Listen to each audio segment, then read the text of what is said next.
Well, my name is Kelly Shore, and I'm doing this story because I've been a transgender activist since I was 16 years old. I actually transitioned in high school in El Paso, Illinois, at El Paso High School. Before it was El Paso Gridley High School. My mother was very supportive. I started dressing at age 12, and my two friends dressed me up, and from there, I just kind of figured I always knew I was a girl, and I always got mistaken for a girl. And I called home to my mother and I said, I have something to tell you about my sexuality. And she was like, well, either you're gay or you want to be a girl, and I'm hoping that you want to be a girl. And I was like, it was the second one. And she's like, oh, I figured that. So she said, come on home and we'll figure out what we have to do. So from there, we called the El Paso High, what we called El Paso Community School, and asked them what we should do. And they advised us that we should be home taught for my safety. And so she home taught me for my 8th grade year.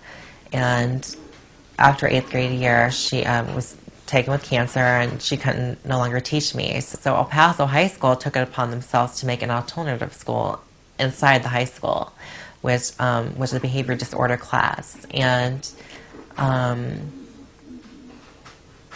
was put into a class with people that had ADD and learning disabilities, and I had no learning disabilities or any kind of ADD. They only put me in the class because I was a transsexual and because they thought I would disrupt the classes.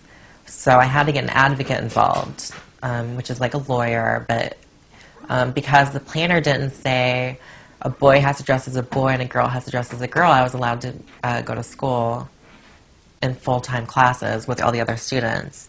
And it really wasn't the students that were as bad. It was really the faculty, and it was the parents that had a problem.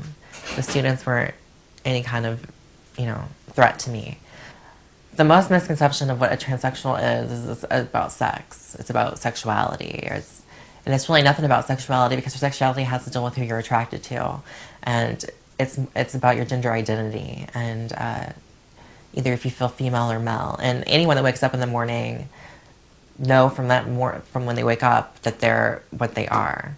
And so when I wake up in the morning, I feel like I'm a woman. There's no kind of question in my mind that I'm not a woman.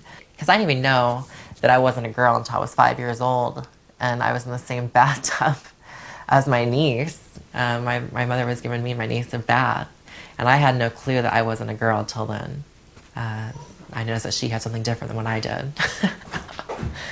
I have had hormone therapy for years, and I've had many surgeries. I've had facial feminization, which is FFS. That's the abbreviation for it. And I've had my nose done. I've had my chin done. I've had my jaw done. I've had my brow shaped. My eyes widened and lifted.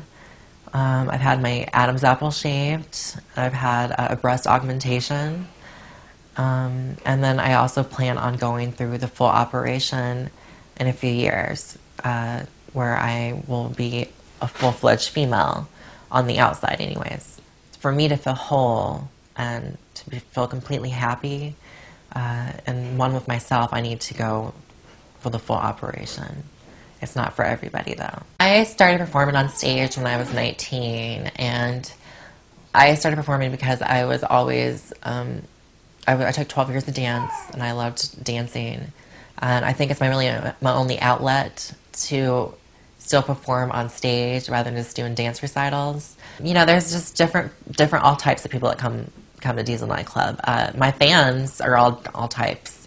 They usually are really surprised when they find out that I'm genetically a boy, and that's what kind of brings them in, I think, because they come to see me and they want to take pictures with me, and they want to put it on their MySpace, or they want to put it, oh my God, do you see this person? They take it with their cell phones, they send it out to their friends, and some would say that was a mockery, and they might be offended by that, but I'm not really offended, because I think that even in that instance, it opens their minds to a different sense of lifestyle. I live my life day to day, and I take it day by day, and every day there's no question in my mind that I'm not a girl, no matter what I was born, no matter how I was born. Just think to yourself how you would feel if you were born in the wrong body, or for those that say, oh, you're messing with God's body, or you're messing with this. Well, when you go get your braces put on, wasn't that in God's perfect view? When you got your teeth fixed, or when you get contacts, or when you get glasses, or anything that you have done to make yourself look better, aren't you messing with God's temple? So I think that people that bring Christianity into it is usually steering it to their own hate or their own discrimination.